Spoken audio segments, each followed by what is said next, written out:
ನಟ ಪುನೀತ್ ರಾಜ್ಕುಮಾರ್ ಅವರ 51ನೇ ಹುಟ್ಟುಹಬ್ಬದ ಸಂಭ್ರಮ ಇವತ್ತು. ಅಪ್ಪು ಸಮಾಧಿಗೆ ದೊಡ್ಡಮನೆ ಕುಟುಂಬಸ್ಥರು ಪೂಜೆ ಸಲ್ಲಿಕೆ ಮಾಡಿದ್ದಾರೆ. ರಾಘವೇಂದ್ರ ರಾಜ್ಕುಮಾರ್, ವಿನಯ್ ರಾಜ್ಕುಮಾರ್ ದೊಡ್ಡಮನೆ ಕುಟುಂಬಸ್ಥರಿಂದ ಅಪ್ಪು ಸಮಾಧಿಗೆ ಪೂಜೆ ಸಲ್ಲಿಕೆ ಮಾಡಲಾಗಿದೆ. ಇನ್ನು ಇದೇ ಸಂದರ್ಭದಲ್ಲಿ ರಕ್ತದಾನ, ಅನ್ನದಾನ, ನೇತ್ರದಾನ ಹಮ್ಮಿಕೊಂಡಿರುವಂತಹ ಫ್ಯಾನ್ಸ್ ಕಂಠೀರವ ಸ್ಟುಡಿಯೋದಲ್ಲಿ ಅಭಿಮಾನಿಗಳಿಂದ ಅಪ್ಪು ಉತ್ಸವವೇ ನಡೀತಾ ಇದೆ.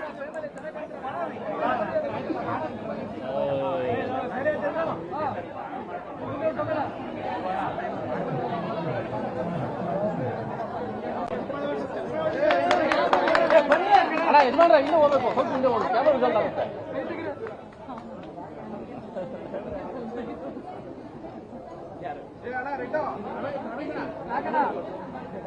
ಮಾಡೋಣ ಹಿಂದೆ ಮಾಡೋಣ ವಿಜಲ್ ಬರ್ತೀವಿ.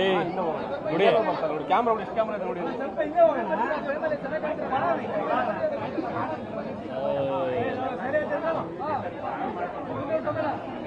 ಪ್ರತಿ ವರ್ಷನೂ ನಮಗೆ ಆ ವರ್ಷ ಜ್ಞಾಪಕ ಇರುತ್ತೆ.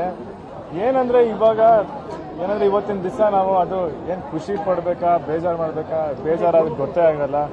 ಒಂದು ಸಂತೋಷ ಏನಂದ್ರೆ ಇವತ್ತು ಎಲ್ಲ ಏರಿಯಾಗಳಲ್ಲಿ ಎಲ್ಲ ಗಲ್ಲಿನೂ ಅವ್ರ ಹಬ್ಬ ಥರ ಆಚರಿಸ್ತವ್ರೆ. ಅವ್ರ ಹುಟ್ಟುಹಬ್ಬನ ಎಲ್ಲ ಕಡೆ ಕೇಕ್ ಕಟ್ ಮಾಡ್ತವ್ರೆ, ಅನ್ನದಾನ ಮಾಡ್ತವ್ರೆ, ಕೆಲವರು ಬಿರಿಯಾನಿ ಮಾಡಿಸೋರೆ, ಬೇರೆ ಬೇರೆ ಥರ ತಿಂಡಿ ಮಾಡಿಸೋರೆ, ತಟ್ಟೆ ಇಡ್ಲಿ ಕೊಡ್ತವ್ರೆ. ಇಲ್ಲಿ ಬೇರೆ ಎಲ್ಲ ಕಡೆ ಜನರಿಗೆ ಅನ್ನದಾನ ಆಗ್ತಿದೆ, ಅಂದ್ರೆ ರಕ್ತದಾನ ಮಾಡ್ತಿದ್ದಾರೆ. ಅಂದ್ರೆ ಪ್ರತಿ ವರ್ಷ ಅವ್ರ ಹುಟ್ಟುಹಬ್ಬನ ಆಚರಣೆನ ಬೇರೆ ಬೇರೆ ರೀತಿ ಮಾಡ್ತಾನೆ ಇದ್ದಾರೆ.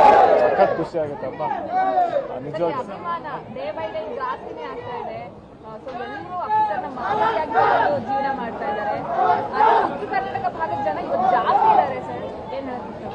ಅಫ್ಕೋರ್ಸ್ ಅಂದ್ರೆ ಇವಾಗ ನೀವು ಮೊನ್ನೆ ನೋಡ್ಬೋದು ಆಕಾಶ್ ಸಿನಿಮಾ ಯಾವ ತರ ಸೆಲೆಬ್ರೇಷನ್ ಇತ್ತು. ಅಂದ್ರೆ ಫಸ್ಟ್ ಡೇ ಫಸ್ಟ್ ಶೋ ಹೆಂಗಿತ್ತು ಅದೇ ಥರನೇ ಇತ್ತು, ಅದೇ ಸೆಲೆಬ್ರೇಷನು.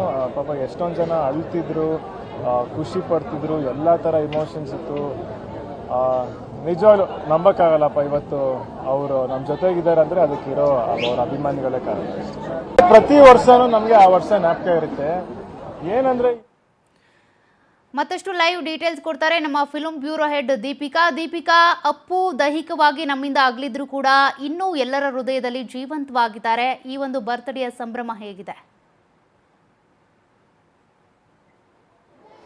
ಸೌಖ್ಯ, ಸದ್ಯಕ್ಕೆ ನಾವು ಕಂಠೀರವ ಸ್ಟುಡಿಯೋದಲ್ಲಿದ್ದೀವಿ. ಇವತ್ತು 51ನೇ ವರ್ಷದ ಅಪ್ಪು ಅವರ ಹುಟ್ಟುಹಬ್ಬ. ಆದರೆ ಅವರಿಲ್ಲದ 5ನೇ ವರ್ಷ ಅಭಿಮಾನಿಗಳು ಅವರ ಹುಟ್ಟುಹಬ್ಬವನ್ನು ಆಚರಣೆ ಮಾಡ್ತಾ ಇದ್ದಾರೆ. ಸೊ ನೀವು ದೃಶ್ಯಾವಳಿಗಳಲ್ಲಿ ನೋಡ್ತಾ ಇದ್ದೀರಾ, ಅವರು ಸಮಾಧಿಯಲ್ಲಿ ಯಾವ ರೀತಿ ಅಲಂಕಾರವನ್ನ ಮಾಡಿದ್ದಾರೆ ಅನ್ನುವಂಥದ್ದು. ಅಪ್ಪು ಅವರಿಗೆ ಬಿಳಿ ಹೂಗಳಂದ್ರೆ ತುಂಬಾ ಇಷ್ಟ, ಅದಕ್ಕಾಗಿಯೇ ಬಿಳಿ ಹೂ ಮತ್ತೆ ಪಿಂಕ್ ಆಗಿರ್ಬೋದು, ಪರ್ಪಲ್ ಕಲರ್ ಹೂಗಳನ್ನ ಮಾಡಿ ಒಂದು ಅಲಂಕಾರ ಮಾಡಿರುವಂಥದ್ದು. ನಿನ್ನೆ ಮಧ್ಯರಾತ್ರಿಯಿಂದಲೇ ಅಭಿಮಾನಿಗಳು ಹುಟ್ಟುಹಬ್ಬವನ್ನ ವಿಜೃಂಭಣೆಯಿಂದ ಆಚರಣೆ ಮಾಡಿದ್ದಾರೆ. ಪಟಾಕಿ ಸಿಡಿಸಿ ಅಪ್ಪು ಅವರುಗಳ ಹಾಡುಗಳನ್ನ ಹಾಡ್ತಾ, ಡೈಲಾಗ್ ಹೊಡೆಯುತ್ತಾ ಒಂದು ಹುಟ್ಟುಹಬ್ಬವನ್ನ ಆಚರಣೆ ಮಾಡಿರುವಂತದ್ದು. ರಾಜ್ಯದ ಮೂಲೆ ಮೂಲೆಯಿಂದ ಅಭಿಮಾನಿಗಳು ಆಗಮಿಸಿದ್ದಾರೆ. ಅಪ್ಪು ಅವರ ಸಮಾಧಿ ಬಳಿ ತಮ್ಮ ಪ್ರಾರ್ಥನೆಯನ್ನ ಸಲ್ಲಿಸಿದ್ದಾರೆ. ಅಪ್ಪು ಜೊತೆಗಿನ ಒಂದಿಷ್ಟು ನೆನಪುಗಳನ್ನ ಇಲ್ಲಿ ಮೆಲುಕು ಹಾಕಿದ್ದಾರೆ. ಈಗಾಗಲೇ ಅಪ್ಪು ಅವರ ಫ್ಯಾಮಿಲಿಯವರು ಅಂದ್ರೆ ಅಶ್ವಿನಿ ಅವರು ಬೇರೆ ಕಡೆ ಇರೋದ್ರಿಂದ ಬರಕ್ಕೆ ಸಾಧ್ಯ ಆಗಿಲ್ಲ. ಅವರ ಬದಲಾಗಿ ರಾಘವೇಂದ್ರ ರಾಜ್ಕುಮಾರ್ ಆಗಿರ್ಬೋದು, ವಿನಯ್ ಆಗಿರ್ಬೋದು, ಗುರು ಆಗಿರ್ಬೋದು, ಮಂಗಳಾಮ್ ಆಗಿರ್ಬೋದು, ಅವರು ಬಂದು ಈಗಾಗಲೇ ಏನ್ ಪೂಜೆಗಳನ್ನ ಸಲ್ಲಿಸಬೇಕು ಅದನ್ನ ಸಲ್ಲಿಸಿದ್ದಾರೆ. ಸೊ ಅವರಿಗೆ ಇಷ್ಟವಾದಂತಹ ಒಂದು ಸ್ವೀಟ್ ಅನ್ನ ಕೂಡ ಇಟ್ಟು ಒಂದು ಪೂಜೆಯನ್ನ ಸಲ್ಲಿಸಿರುವಂತದ್ದು. ಮತ್ತೊಂದು ಕಡೆ ಬೆಳಗ್ಗೆ 6 ಗಂಟೆಯಿಂದ ಕೂಡ ಅಭಿಮಾನಿಗಳು ಇಲ್ಲಿ ಜಮಾಯಿಸಿದ್ದಾರೆ. ಸೊ ಸಾಕಷ್ಟು ಅಭಿಮಾನಿಗಳು ಮತ್ತೊಮ್ಮೆ ಅಪ್ಪುವನ್ನ ನೆನಪಿಸಿಕೊಂಡಿದ್ದಾರೆ, ಒಂದಿಷ್ಟು ಮಾತುಗಳನ್ನ ಕೂಡ ಆಡಿರುವಂತದ್ದು. ಒಟ್ಟಾರೆಯಾಗಿ ಇವತ್ತು ಅಭಿಮಾನಿಗಳು ಹುಟ್ಟುಹಬ್ಬವನ್ನ ಅಪ್ಪು ಇಲ್ಲದಿದ್ರೂ ಕೂಡ ಅವರ ನೆನಪುಗಳನ್ನ ಮೆಲುಕು ಹಾಕುತ್ತಾ ಹುಟ್ಟುಹಬ್ಬವನ್ನ ಆಚರಣೆ ಮಾಡ್ತಾ ಇರುವಂತದ್ದು. ಇದರ ಜೊತೆಗೆ ರಕ್ತದಾನ ಆಗಿರ್ಬೋದು, ಅನ್ನದಾನ ಆಗಿರ್ಬೋದು, ಇದು ನಡೀತಾನೆ ಇದೆ.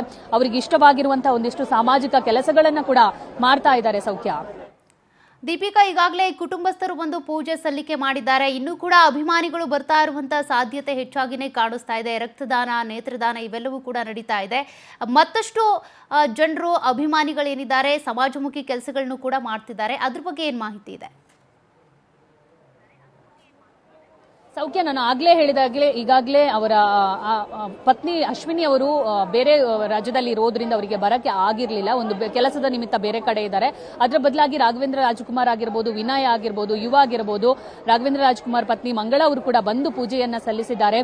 ಶಿವಣ್ಣ ಮಧ್ಯಾಹ್ನ ಬರ್ತಿದ್ದಾರೆ ಅನ್ನುವಂತ ಮಾಹಿತಿ ಕೂಡ ಸಿಕ್ಕಿರುವಂತದ್ದು. ಆದ್ರೆ ಅಭಿಮಾನಿಗಳು ಈಗಾಗಲೇ ಬೆಳಗ್ಗೆಯಿಂದ ಕೂಡ ಸರತಿ ಸಾಲಲ್ಲಿ ನಿಂತು ಸಮಾಧಿ ಬಳಿ ಫೋಟೋಗಳನ್ನ ತೆಗೆಸಿಕೊಳ್ಳೋದು, ಅವರಿಗೆ ಇಷ್ಟವಾದ ಹೂಗಳನ್ನ ಇಟ್ಟು ತಮ್ಮ ಬೇಡಿಕೆಯನ್ನ ಕೇಳ್ಕೊಳ್ಳೋದು, ಅನ್ನೋದಾಗಿರ್ಬೋದು, ಅಥವಾ ಒಂದಿಷ್ಟು ಅವರ ಜೊತೆಗಿದ್ದ ನೆನಪುಗಳು, ಅವರನ್ನ ನೋಡಿರುವ ನೆನಪುಗಳಾಗಿರ್ಬೋದು, ಅಥವಾ ಅವರ ಮೇಲಿದ್ದಂತ ಅಭಿಮಾನವನ್ನ ಇಲ್ಲಿ ಮತ್ತೊಮ್ಮೆ ಮೆಲುಕು ಹಾಕ್ತಾ ಇದ್ದಾರೆ. ಅಭಿಮಾನಿಗಳು ಇವತ್ತು ಕೂಡ ಅಪ್ಪುವನ್ನ ಮರೀತಾ ಇಲ್ಲ. ಅವರ ಸಿನಿಮಾಗಳ ಮೂಲಕ ನಾವು ಅವರನ್ನ ನೋಡ್ತಾ ಇದೀವಿ ಅನ್ನೋ ಮಾತನ್ನ ಕೂಡ ಹೇಳ್ತಿದ್ದಾರೆ ಸೌಖ್ಯ. ಓಕೆ, ಥ್ಯಾಂಕ್ ಯು ದೀಪಿಕಾ ಮಾಹಿತಿಗೆ.